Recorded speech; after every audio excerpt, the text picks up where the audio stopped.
তো অমলেন্দু এসেছিল, একটা পিসি নিয়েছিল আমার থেকে। পিসিটা খুব দারুণ, এটা ট্যাগ করা আছে, দুদিন আগে ভিডিও আছে। তো কি করেছিল, একটা ফ্লিপকার্ট থেকে একটা মনিটর নিয়েছিল, তাই তো অমলেন্দু?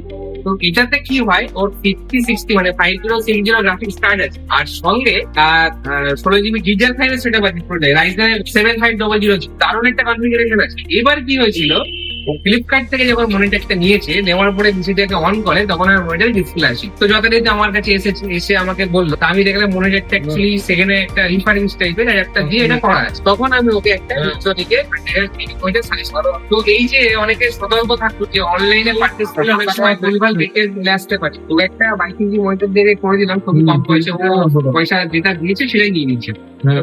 তো কেমন লাগছে অনলাইন এই যে সার্ভিসটা? অনেকে বলে রিভিলের সার্ভিস আমার ভীষণ স্ট্রং, আজকে তার জল জ্যান্ত প্রমাণ। আমার প্রবলেম হয়েছে, আমি দুদিন আগে মনিটরটা নিয়েছিলাম। আমি সেই দিন যখন ডিসপ্লে আসলে আমি দাদাকে ফোন করি, ফোন করার পর দাদাই বলে কি হয়েছে তুমি নিয়ে আসো। আমি আবার নিয়ে এলাম, দাদা একদম সাজেস্ট করে একদম এখন আরো বেশি আরো ভালো অ্যাকুরেট সব থেকে পোলাইট বিহেভিয়ার যাকে বলে সবার ক্ষেত্রে। A11 কম্পিউটার হচ্ছে আর একটা জায়গা। চলো অমলেন্দু, থ্যাংক ইউ, একদম স্যাটিসফাইড থাকো, বাড়ি গিয়ে চালাবে, আর যে কোনো রকম সমস্যা না আমরা আছি। চলো, থ্যাংক ইউ।